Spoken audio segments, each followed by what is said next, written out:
삼성 파업 뉴스 보시면서 나랑 무슨 상관이냐 싶으셨죠? 그런데 5월 21일 삼성전자 총파업이 이제 진짜 초읽기에 들어갔습니다. 평택 캠퍼스 앞에 수만 명의 조합원이 이미 거리로 나왔어요. 마트 물가, 자녀 취업, 노후에 붙잡고 계신 주식까지. 이 파업이 여러분 가정에 어떻게 날아오는지 지금 모르시면 며칠 뒤 뉴스 보시고 그제서야 아셨구나 하시게 됩니다. 지금 바로 짚어드리겠습니다.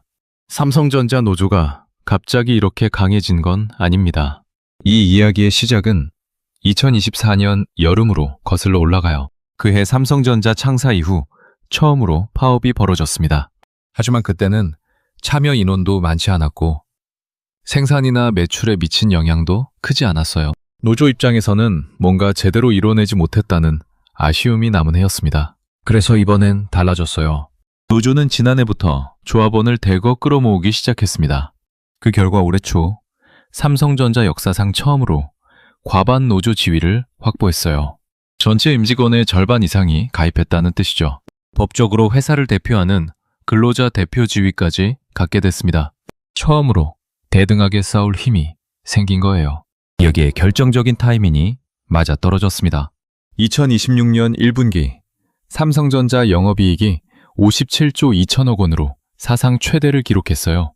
연간으로는 300조 원에 달할 거라는 전망까지 나왔죠. 노조 입장에서는 이렇게 잘 벌 때 아니면 언제 요구하겠냐 싶었을 거예요. 결국 2월에 임금교섭 결렬이 공식 선언됐습니다. 3월에는 재니권 투표에서 93.1%라는 압도적 찬성률로 파업권을 확보했어요. 4월 23일에는 평택 캠퍼스 앞에서 대규모 결의대회가 열렸습니다. 검찰 추산 3만여 명, 노조 측 추산 3만 9천여 명이 한자리에 모였죠. 5월 21일부터 6월 7일까지 18일간 총파업이 공식 예고된 겁니다. 과반 노조라는 강력한 힘, 역대급 실적이라는 절묘한 타이밍, 이 두 가지가 맞물리면서 지금의 사태가 만들어진 거예요. 이제 핵심 숫자를 짚어보겠습니다.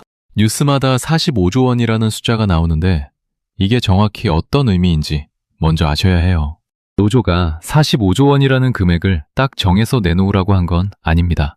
노조의 핵심 요구는 두 가지예요. 첫째, 지금 있는 성과급 상한선을 없애라는 겁니다.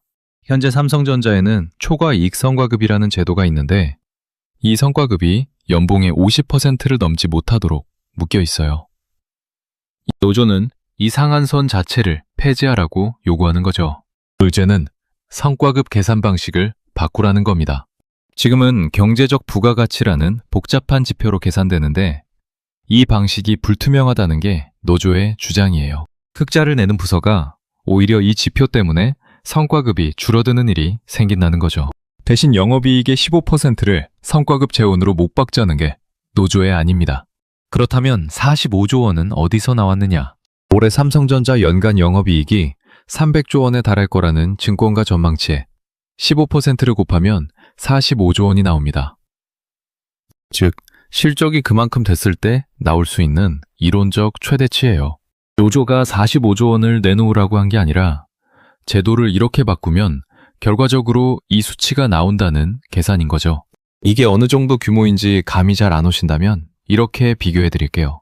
정부가 한 해 동안 기초생활수급자, 장애인분들을 위해 쓰는 복지 예산이 대략 40조 원 수준입니다. 그러니까 노조가 요구하는 방식대로 성과급이 산정된다면 그 규모가 우리나라에서 가장 어려운 분들을 위한 1년치 복지 예산보다 많아질 수 있다는 얘기예요. 인원으로 나눠보면 더 실감이 나실 거예요. 메모리 사업부 직원 1명 기준으로 올해 성과급이 6억 원을 넘을 수 있다는 계산이 나옵니다. 이분들의 기본 연봉 자체가 이미 대한민국 평균 직장인을 훨씬 웃도는 수준이에요. 노조 입장에서도 할 말은 있습니다. 경쟁사인 SK하이닉스가 성과급 제도를 개편한 뒤 직원들 보상이 크게 늘었고 삼성전자 직원들 사이에서 상대적인 박탈감이 생긴 건 사실이에요. 실제로 최근 넉 달 사이에 SK하이닉스로 이직한 삼성전자 직원이 200명이 넘는다는 주장이 나왔습니다.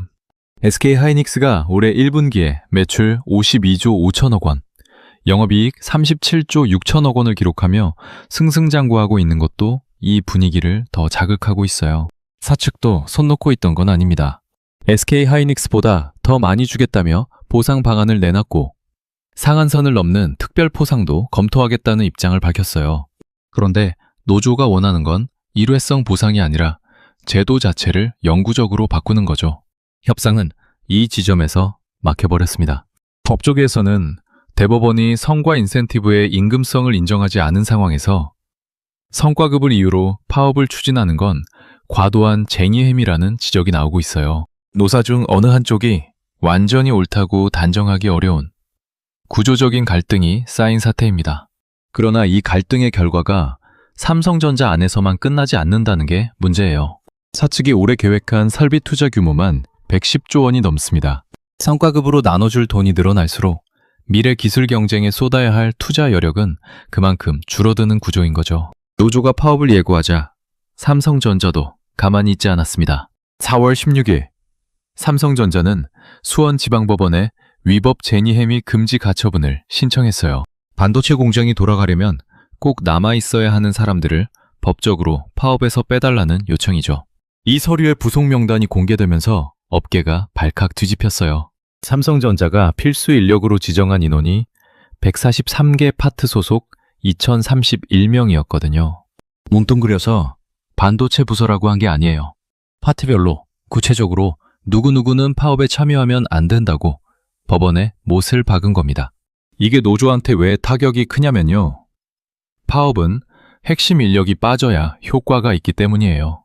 공장이 멈춰야 회사가 손해를 보고 그래야 협상 테이블로 끌려 나오는 구조거든요.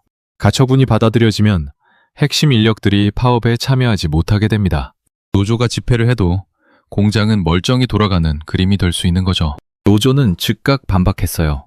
2031명 중에 실제 안전과 무관한 생산활동 인력도 포함되어 있다는 겁니다. 소방이나 긴급대응 같은 생명과 직결된 업무는 유지가 필요하다고 인정하면서도 설비 운영이나 공정관리, 자동화 시스템 담당자까지 필수 인력에 넣는 건 과도하다는 주장이에요. 어디까지를 반드시 남아야 하는 인력으로 볼 것이냐를 두고 노사 간 해석이 엇갈리는 상황이죠. 법원의 판단이 이 파업 향방의 첫 번째 분기점이 됩니다. 여기서 짚어야 할 게 하나 더 있어요. 삼성전자는 2024년 첫 파업 때 파업을 주도한 핵심 노조원들을 상대로 개별 손해배상 청구를 제기한 적이 있습니다. 이번에도 파업이 강행될 경우 비슷한 대응이 준비될 수 있다는 관측이 나오고 있어요. 노조원 개인이 파업으로 인한 손해를 물어내야 할 수 있다는 부담감이 노조원들 사이에 적지 않은 심리적 압박을 주고 있죠. 삼성그룹 준법감시위원회도 이례적으로 공개 입장을 냈습니다. 이런 기구가 노조 관련 사안에 대해 공개 발언을 하는 건 삼성 역사상 매우 드문 일이에요. 삼성이 단순한 사기업이 아니라 주주와 투자자, 국민이 직간접적으로 연결된 회사라는 점을 강조하며 노측의 신중한 접근을 촉구하는 내용이었습니다. 그룹 차원에서 공개 채널로 경고를 보낸 거예요. 이 모든 대응이 2024년 첫 파업 이후 2년간 법무팀을 통해 조용히 준비해온 결과라는 분석이 나옵니다. 어느 부서에서 몇 명이 빠지면 공장이 멈추는지, 최소 유지 인원은 누구인지, 대체가 가능한지까지 시뮬레이션을 돌려놨다는 거죠. 그리고 파업이 예고되자마자 법원에 그 명단을 던진 겁니다. 노조가 예상하지 못했던 방식으로 맞불이 놓인 거예요. 법원의 가처분 판단, 노사 최종 협상 결과, 5월 21일 파업 강행 여부, 이 세 가지가 앞으로 이 사태의 향방을 결정하는 열쇠가 됩니다. 많은 분들이 뉴스 보시면서 이렇게 생각하셨을 거예요. 뭐 파업 며칠 하다 협상하면 끝나겠지. 삼성이 그 정도 체력은 있지 않겠어? 그런데 반도체 공장이 어떤 곳인지 제대로 아시면 그 생각이 달라지십니다. 반도체 공장은 한번 멈추면 다시 켜기가 정말 어려운 곳이에요. 반도체를 만드는 과정은 수백 단계가 연속으로 이어져 있습니다. 수천억 원짜리 장비들이 24시간 내내 정밀한 온도와 압력을 유지하면서 돌아가야 하죠. 중간에 한 단계라도 끊기면 그 안에서 만들어지고 있던 웨이퍼, 그러니까 반도체 원판들이 산패돼서 대부분 폐기 처분됩니다. 특히 요즘 삼성전자가 사활을 걸고 있는 HBM이라는 제품이 있어요. AI 시대에 가장 중요한 고대 여폭 메모리인데 이걸 만드는 데만 석 달 이상이 걸립니다. 라인이 멈추면 그 안에 들어있던 웨이퍼들이 전부 쓸 수 없게 되는 거예요. 그래서 18일 파업이 그냥 18일로 끝나지 않는 겁니다. 전문가들은 파업 종료 후 라인을 재세팅하고 정상 수율을 회복하는데 추가로 2주에서 3주가 더 걸릴 것으로 봐요. 실질적인 생산 공백이 한 분기, 그러니까 석 달 가까이 이어질 수 있다는 분석이 나오는 이유죠. 수치로 보면 더 와닿으실 거예요. 삼성전자는 세계 메모리 반도체 공급의 30% 이상을 차지하고 있습니다. 전문가들은 파업이 현실화되면 D램은 3에서 4%, 낸드 플래시는 2에서 3%가량 글로벌 공급이 줄어들 것으로 보고 있어요. 수치가 작아 보여도 전 세계 IT 산업 공급망에 연쇄 충격이 올 수 있는 규모입니다. 글로벌 고객사들은 어떻게 반응할까요? 수십 년씩 삼성한테 반도체를 납품받아온 회사들이 공장이 멈춘다는 소식을 들으면 가만히 앉아서 기다리지 않습니다. 바로 다른 회사로 전화를 돌려요. SK하이닉스로, 마이크론으로, 대만 업체들로요. 한번 납품처를 바꾸면 테스트하고 인증받고 공급망을 새로 짜는데 수년이 걸립니다. 한번 비운 자리는 쉽게 돌아오지 않는 게 반도체 산업의 냉혹한 현실이에요. 2024년 첫 파업 때도 비슷한 일이 있었습니다. 그때 삼성이 HBM 시장에서 SK하이닉스에 뒤처지기 시작했고 그 격차를 따라잡는데 2년 가까이 걸렸어요. 이제 막 따라잡은 그 타이밍에 또다시 파업 리스크가 터진 겁니다. 그리고 또 한 가지 놓치시면 안 되는 게 있어요. 파업 예고만으로도 시장은 이미 움직입니다. 삼성이 납기를 맞추지 못할 수 있다는 불안감만으로 글로벌 고객사들이 대안 공급처를 찾기 시작하거든요. 반도체 시장은 신뢰가 거래의 핵심이에요. 납기를 얼마나 안정적으로 지키느냐가 수십 년 관계를 유지하는 기반인데 그 신뢰가 한번 흔들리면 되돌리는데 납기 이상의 시간과 비용이 드는 거죠.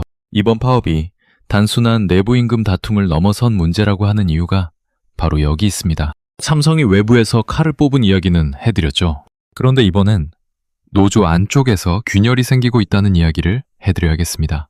어쩌면 이 부분이 이번 사태에서 가장 구조적인 문제예요. 삼성전자는 크게 두 개의 사업축으로 돌아가는 회사입니다. 하나는 반도체 만드는 부서. 회사에서는 DS 부문이라고 부르는 곳이에요.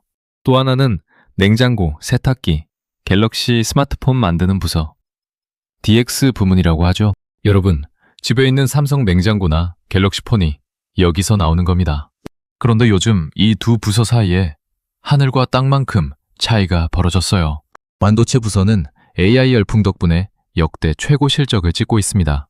반면 가전이랑 스마트폰 부서는 스마트폰 시장이 이미 레드오션이 됐고 가전은 중국산에 밀려 마진이 계속 깎이고 있어요. 실적 규모 자체가 반도체 부서에 비해 훨씬 작습니다.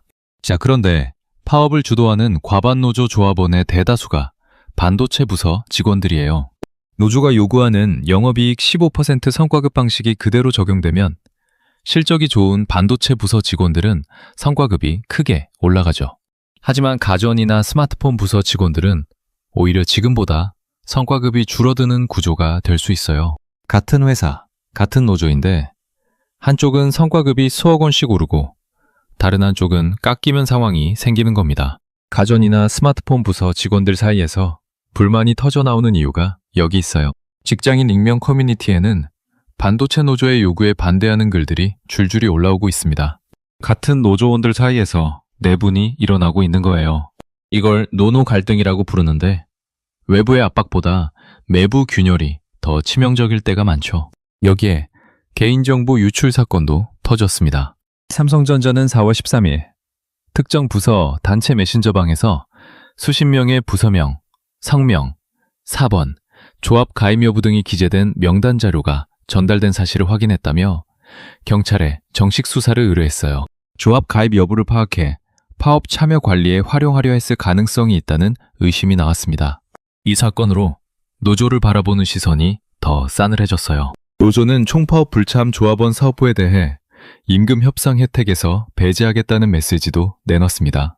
업계에서는 내부 결속을 넘어 사실상 압박에 가까운 방식이라는 시각도 있어요. 노조 내부에서도 이에 대한 반발이 나왔습니다. 4월 23일 결의대회 현장 주변에서는 대한민국 주주운동본부 소속 회원들이 맞불 집회를 열었어요. 반도체 호황 사이클에서 공장을 멈추면 주주들의 재산에 직접 피해를 준다며 노조의 파업에 강하게 반발한 겁니다.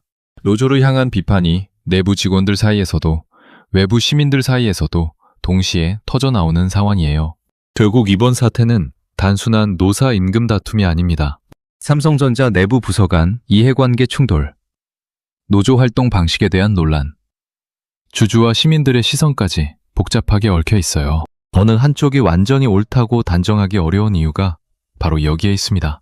그리고 그 복잡한 싸움의 결과가 여러분 생활에 어떻게 날아오는지 그 이야기를 지금부터 본격적으로 해드리겠습니다. 삼성전자 파업이 나랑 무슨 상관이냐 하셨죠? 지금부터 그 상관이 얼마나 직접적인지 보여드리겠습니다.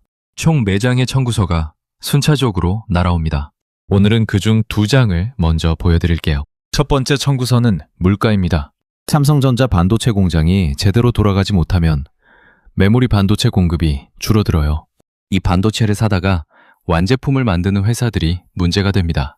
노트북 만드는 회사, 스마트폰 만드는 회사, 서버 만드는 회사들이 부품이 부족해서 쩔쩔매게 되죠. 부품이 귀해지면 이 회사들은 완제품 가격을 올려요. 사려는 사람은 그대로인데 물건이 줄어드니까 가격을 올려도 팔리는 구조가 되는 거죠. 올해 노트북 바꾸실 계획 세우셨나요? 손주 입학 선물로 태블릿 하나 사주시려고 마음먹고 계셨나요? 아니면 오래된 휴대폰 바꾸실 생각이 있으셨나요? 그 예산을 다시 짜셔야 할 수도 있어요. 이미 올해 AI 서버용 메모리 수요 급증으로 반도체 가격이 오르는 추세였는데 여기에 삼성 공장이 흔들리면 공급이 더 빡빡해지는 겁니다. 두 번째 청구서는 주식입니다. 삼성전자 주주가 우리나라를 몇 명인지 아세요? 400만 명이 넘습니다. 우리나라 경제 활동 인구가 2,800만 명 정도인데 그중 7명 중 1명이 삼성전자 주식을 갖고 있는 거예요. 퇴직 후 노후 자산으로 조금씩 모아두신 분들도 자녀분들도 삼성전자 주주이실 확률이 꽤 높습니다. 파업 소식에 삼성전자 주가는 이미 민감하게 반응하고 있어요. 불확실성이 커지면 주가는 더 크게 흔들리죠. 파업이 강하게 진행되어 생산 차질이 현실화되면 주가가 추가로 흔들릴 수 있고 협상이 타결되면 반등할 수 있습니다. 지금으로서는 5월 21일 파업 강행 여부, 법원의 가처분 판단, 노사협상 최종 결과를 지켜봐야 하는 상황이에요. 삼성전자의 이번 1분기 실적 자체는 놀라운 수준이에요. 영업이익 57조 2천억 원은 역대 최대입니다. 이 숫자가 뒷받침되고 있는 만큼 파업이 단기 충격으로 끝날 경우 시장은 결국 실적을 보고 판단하게 돼요. 하지만 파업이 길어지고 고객사 이탈이 현실화된다면 이야기가 달라지죠. 그래서 지금은 어느 쪽으로도 섣불리 판단하기 어려운 시점입니다. 주식 얘기를 하다 보면 한 가지 더 말씀드려야 할 게 있어요. 삼성전자가 편입된 코스피 지수에 투자하는 상품 또는 삼성전자 관련 펀드에 가입되어 계신 분들도 마찬가지입니다. 삼성전자 한 종목의 움직임이 코스피 전체에도 영향을 줄 수 있는 만큼 이번 파업은 삼성전자 주식을 직접 갖고 계시지 않은 분들에게도 간접적으로 연결돼 있어요. 반도체가 우리나라 수출의 약 35%를 차지한다는 사실만 기억하시면 왜 이 사태가 남의 얘기가 아닌지 이해가 되실 거예요. 또 삼성전자가 흔들리는 동안 경쟁사인 SK하이닉스는 조용히 최고가를 갈아치우고 있습니다. 삼성이 불안한 만큼 SK하이닉스로 주문이 몰리는 구조가 만들어지고 있는 거예요. 삼성전자 주식을 갖고 계신 분들이라면 두 회사의 움직임 차이가 앞으로 더 벌어질 수도 있다는 흐름을 눈여겨볼 필요가 있습니다. 세 번째 청구서는 협력사 생태계입니다. 이 얘기는 특히 중소기업을 운영하시거나 자녀분이 삼성 협력사에 다니고 계신 분들은 꼭 들으셔야 해요. 삼성전자 주변에는 수천 개의 협력사가 연결되어 있습니다. 소재, 부품, 장비를 납품하는 협력사만 해도 1,700개가 넘어요. 여기에 2차, 3차 협력사까지 더하면 훨씬 더 많은 회사들이 삼성전자의 가동 여부에 생계를 걸고 있는 거죠. 평택 삼성 캠퍼스 하나만 두고 봐도 협력사까지 포함해서 수만 명의 고용이 걸려 있다는 분석이 있습니다. 삼성 공장이 멈추면 이 협력사들도 바로 타격을 받아요. 납품 물량이 끊기니까요. 가장 먼저 피해를 보는 건 정규직이 아닙니다. 비정규직, 파견 인력, 일용직부터 충격이 집중되어요. 이분들은 당장 이번 달 수입부터 불안해지는 겁니다. 이 충격은 공장 안에서 끝나지 않습니다. 평택 지역 상권으로 도미노처럼 번져요. 삼성 직원들이랑 협력사들이 점심때 줄 서던 식당들, 퇴근길에 들르던 가게들, 주말에 가족 데리고 가던 마트들이 모두 매출이 뚝 떨어집니다. 2024년에 삼성 생산이 한 차례 흔들렸을 때도 평택 지역 상권이 직격탄을 맞았어요. 삼성이 기침하면 평택은 독감에 걸린다는 말이 괜히 나온 게 아니죠. 네 번째 청구서는 취업시장입니다. 자녀나 손주가 취업 준비 중이신 분들은 정말 집중해서 들으셔야 해요. 파업이 길어지면 기업들은 비용 절감 모드에 들어갑니다. 그때 가장 먼저 줄어드는 게 뭔지 아세요? 신입 채용이에요. 삼성이 채용 규모를 줄이기 시작하면 다른 대기업들도 시장 분위기를 보면서 같이 움츠러듭니다. 현대차가 줄이고 LG가 줄이고 SK가 줄이면 전체 취업 시장이 좁아지는 거예요. 2024년 파업 이후에도 비슷한 흐름이 있었습니다. 서류가 통과돼도 면접 일정이 잡히는데 몇 달씩 걸렸고 최종 합격 발표까지 반년 넘게 기다려야 하는 일이 생겼어요. 취업을 준비하던 청년들이 얼마나 힘든 시간을 보냈는지 모르시는 분들이 많습니다. 이번엔 그때보다 노조 규모도 훨씬 크고 파업이 현실화됐을 때 충격도 더 클 수 있다는 분석이 나오고 있어요. 자녀분이 지금 대학 졸업반이시거나 취업 준비 중이시라면 이건 남의 얘기가 아닙니다. 내년 상반기, 하반기 채용 시즌이 여러분 가정에 직결되는 시간이 될 수 있어요. 또 하나 짚어드릴 게 있어요. 반도체 산업 안에서도 대기업과 협력사 간 임금 격차 문제가 있습니다. 대기업 엔지니어들과 협력사 기술 인력의 연봉 차이가 수배에 달한다는 지적이 있어요. 같은 반도체를 만드는 일을 하는데 한쪽은 성과급 수억 원을 놓고 싸우고 다른 한쪽은 납품 단가 몇 원 올려달라고 대기업 앞에서 벌벌 떠는 현실이 공존하고 있는 거죠. 전문가들은 대기업 인건비 부담이 커질수록 협력사에 대한 납품 단가 압박이 강해질 수 있다는 점을 우려하고 있습니다. 이게 협력사에 다니시는 자녀분들 또는 협력사를 운영하시는 분들에게도 이어지는 이야기예요. 이 파업의 파장이 얼마나 넓게 퍼지는지 이제 느껴지시죠? 자, 이제 마지막입니다.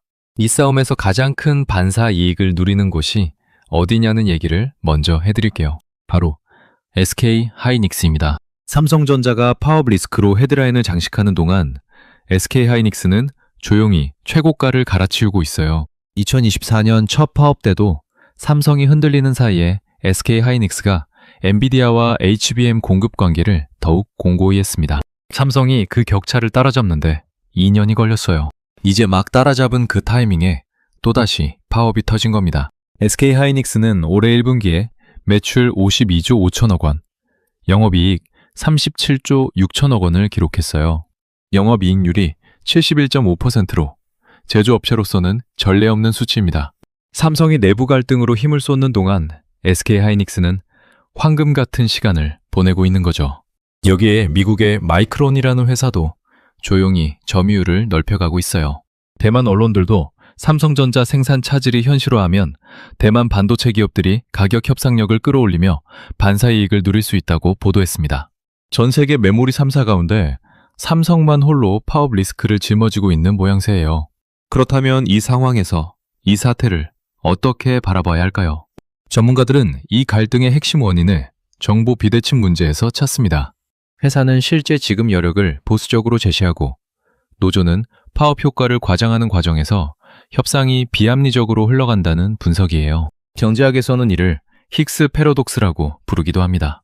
파업이 서로에게 손해라는 걸 양쪽이 알면서도 비효율적인 충돌로 빠져드는 현상이죠. 해결책으로는 성과급 산정 기준의 객관화, 독립적인 중재검증기구 상설화, 노사가 함께하는 투자위원회 운영 같은 구조적 개선이 필요하다는 의견이 전문가들 사이에서 나오고 있습니다. 단순히 이번 한번 협상 타결로 끝날 문제가 아니라 제도 자체를 바꿔야 한다는 얘기예요. 지금까지 말씀드린 내용을 한번 정리해드리겠습니다. 삼성전자 과반 노조가 5월 21일부터 18일간 총파업을 예고했습니다. 노조의 핵심 요구는 성과급 상한 폐지와 영업이익 15% 연동인데 이 방식이 그대로 적용되면 성과급 규모가 최대 45조 원에 달할 수 있어요. 삼성전자는 법원에 가처분을 신청하고 143개 파트 2031명의 필수 인력으로 지정해 맞불을 놨습니다. 파업이 현실화되면 반도체 공급 차질로 인한 전자제품 물가 상승, 주식시장 변동, 협력사 연쇄 피해, 취업시장 축소라는 4장의 청구서가 순차적으로 날아올 수 있어요. 그리고 그 모든 청구서를 맨 앞에서 받아드시는 건 삼성도 노조도 아닙니다. 지금 이 화면 앞에 앉아 계신 여러분이에요. 큰 경제적 사건은 항상 그 구조를 이해하는 사람과 그렇지 않은 사람 사이에 다른 결과를 만들어냅니다. 오늘 이 영상이 그 구조를 이해하시는데 조금이나마 도움이 됐으면 해요. 도움이 되셨다면 구독과 좋아요로 응원해 주시면 큰 힘이 됩니다. 다음 영상에서는 5월 21일 파업 강행 여부와 법원 가처분 판단 결과를 가지고 다시 찾아뵙겠습니다. 감사합니다.